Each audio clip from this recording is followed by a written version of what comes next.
Hello my dear friends, welcome back to our YouTube channel Raj Science Classes. मैं Prince Raj स्वागत करता हूं आपका हमारे इस यूट्यूब चैनल पर और उम्मीद करता हूं कि आप सभी जो हैं वो बहुत ही अच्छे से आप लोगों की पढ़ाई चल रही हो।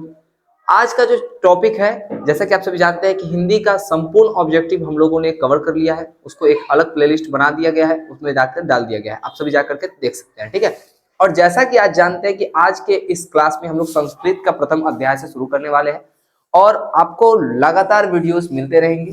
हो सकता है कि किसी कारणवश मेरे एग्जाम के कारणवश हो सकता है 1-2 दिन का गैप हो जाए बीच में, लेकिन फिर भी वीडियोस आपको मिलते रहेंगे। ठीक है, चलिए हम लोग ज्यादा समय आपका नहीं लेंगे और चलते हैं, शुरू करते हैं हमारा चैप्टर पे। जैसा कि आप सभी जानते हैं कि हमारा जो चैप्टर है उस चैप्टर का नाम है मंगलम पाठ। संस्कृत का पहला चैप्टर क्या है बच्चा?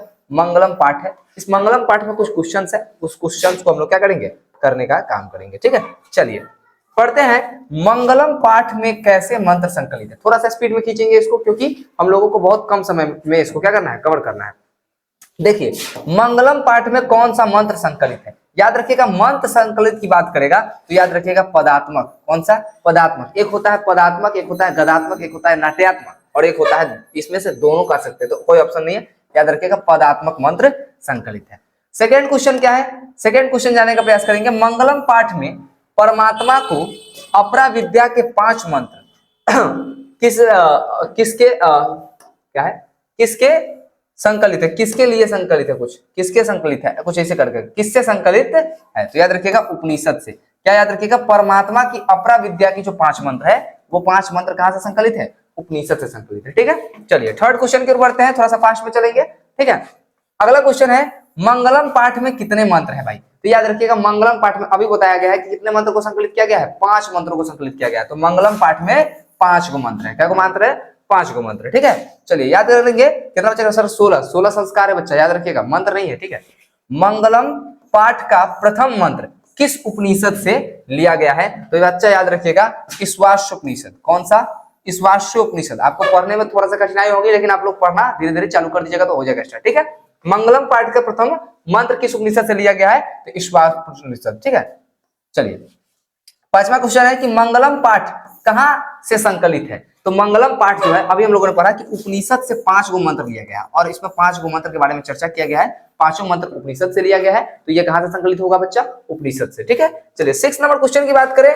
मंगलम पाठ में किसके सिद्धांत का वर्णन किया गया है? मंगलम पाठ जो है इसमें किनके सिद्धांत का वर्णन किया गया है? तो याद रखिएगा मंगलम पाठ में दर्शन शास्त्र के सिद्धांत का वर्णन किया गया है। जब आप कहानी पढ़ते हो तो उसमें लिखा रहता है कि दर्शन शास्त्र के सिद्धांत का क्या किया गया है, वर्णन किया गया है।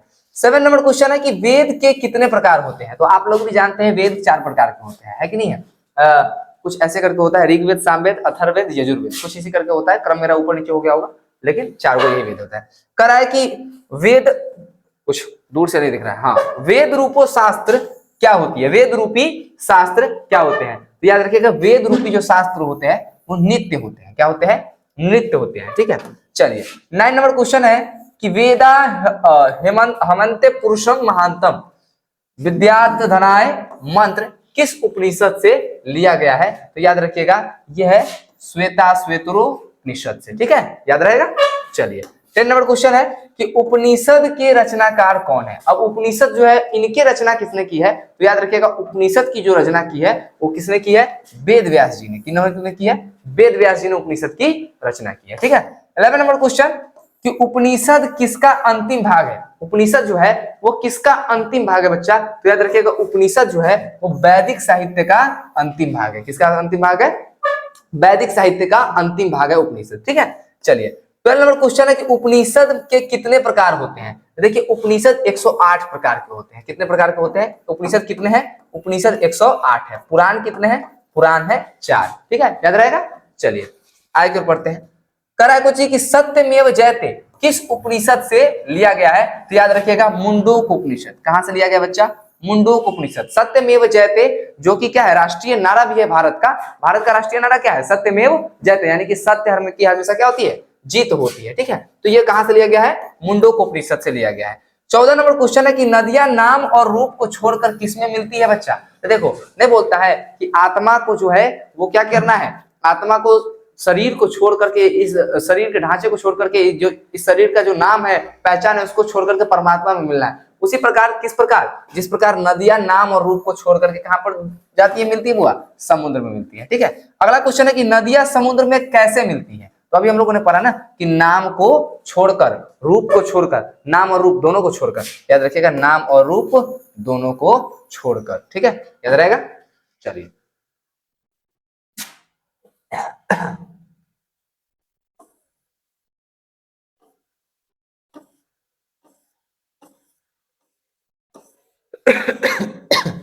चलिए यहाँ पर थोड़ा सा अगला क्वेश्चन कर रहा है कि नदियां किसे छोड़कर समुद्र में मिल जाती है। तो नाम रूप को छोड़कर, किसको छोड़कर तो बच्चा, नाम रूप को छोड़कर। 17 नंबर क्वेश्चन है कि अपने नाम और रूप को छोड़कर कौन समुद्र में विलीन हो जाता है। क्वेश्चन वही है, बार बार आपको घुमा घुमा के पूछ रहा है, तो कौन घूम जाता है, नदी।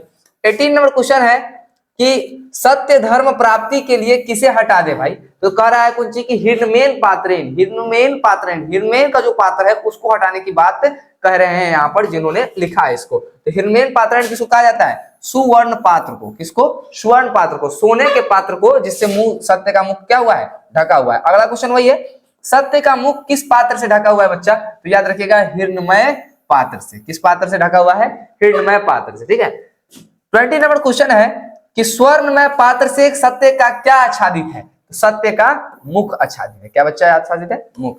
21 नंबर क्वेश्चन है कि किस पुरुष को मृत्यु के आने की जानकारी हो जाती है। तो याद रखिएगा साधक पुरुष को क्या हो जाता है, मृत्यु को आने की जानकारी हो जाती है। जो पुरुष साधक है, साधक मतलब समझ रहे हैं ना, साधना करने वाला। ठीक है, उसको ये बात पहले मालूम होती है कि मेरा मृत्यु जो है वो क्या होगा, आने वाला है। ठीक है, चलिए 22 नंबर क्वेश्चन कि किसकी विजय होती है। तो याद रखिएगा हमेशा सत्य की विजय होती है। अगर आपके घर में बड़े बुजुर्ग होंगे तो आपको जरूर बताते होंगे क्या, कि हमेशा सही मार्ग पर चलिए, सत्य का रास्ता चुनिए और कभी किसी से गलत व्यवहार न कीजिए और न कभी किसी का कुछ बिगाड़िए।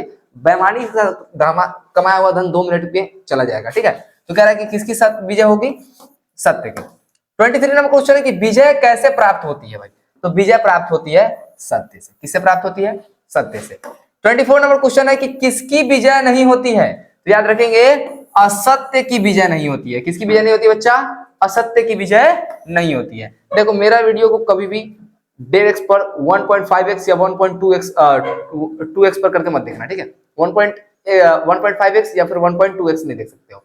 मेरा वीडियो खूब ज्यादा तुम खिलाओगे तो 1.2x पर देख सकते हो, 1.2.25 पे 1.25 पे देख सकते हो, सॉरी 1.25 पे देख सकते हो। लेकिन जो तुम जो सोचोगे कि मेरा वीडियो तुम दुगने स्पीड पे देख ले, तो ये संभव नहीं है। समझ में आया कि नहीं आया, क्योंकि हम बिना स्पीड के यूट्यूब के स्पीड से ही ऑलरेडी पहले 1.5 गुना स्पीड में चलते हैं। ठीक है, खासकर ऑब्जेक्टिव में, क्योंकि बच्चा को कवर करवाना है। ठीक है, चलिए शुरू करते हैं। करा कि अणु से सूक्ष्म कौन है, अणु से भी सूक्ष्म कौन है। तो अणु से भी सूक्ष्म कौन है बच्चा, आत्मा। क्या है, आत्मा जो है वो अणु से सूक्ष्म है और महत्तम से महत्तम है, बड़ा से बड़ा है और छोटा से भी छोटा क्या है, आपका आत्मा है। 26 नंबर क्वेश्चन है कि अनु अनियान महतो डैश डैश महिमानतम मंत्र किस उपनिषद से लिया गया है। याद रखिएगा कठोपनिषद। किस उपनिषद से, कठोपनिषद से। ठीक है, 27 नंबर क्वेश्चन है कि अनु अनियान डैश डैश महियान गधांश के रिक्त स्थान में कौन सा पद आएगा। तो अभी हम लोगों ने पढ़ा था ना कि महतो महियान। क्या पढ़े थे,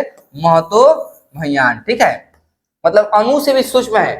ठीक है, हिनमेन पात्रेन डैश डैश दृष्टते, यह किस उपनिषद से संकलित है बच्चा। याद रखिएगा ईश्वास्य उपनिषद। किससे, ईश्वास्य उपनिषद से। ठीक है, 29 नंबर क्वेश्चन है कि हिरण्मयन पात्र से किसका मुंह ढका हुआ है बच्चा। तो हिरण्मयन पात्र से अभी हम लोगों ने पढ़ा कि हिरण्मयन पात्र से किसका मुंह ढका हुआ है, सत्य का मुंह स्वर्ण के पात्र से ढका हुआ है।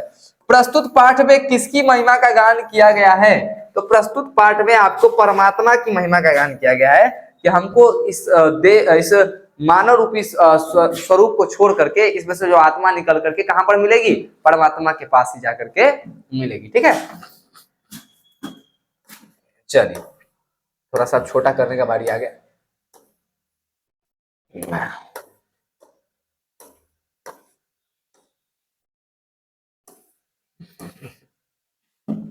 चलिए 31 नंबर क्वेश्चन है कि परमात्मा कैसे रहते हैं। परमात्मा, सॉरी परमात्मा कहाँ रहते हैं, कहाँ रहते हैं बच्चा, परमात्मा कहाँ रहते हैं, तो याद रखिएगा परमात्मा एक जगह नहीं है, ठीक है। नचिकेता का संवाद आपने लोगों ने पढ़ा होगा क्लास 8 में, ठीक है। उसमें बताया जाता है कि परमात्मा जो है वो हर एक जगह है, ठीक है। पिलर में भी है, आपके आप जो इस पेन में देख रहे हो, इस पेन में भी परमात्मा है कि नहीं है, हमारे अंदर भी है, आपके अंदर भी है, सभी के अंदर परमात्मा है, ठीक है। तो परमात्मा कहाँ पे है, सर्वत्र है, क्या है, सर्वत्र, ठीक है।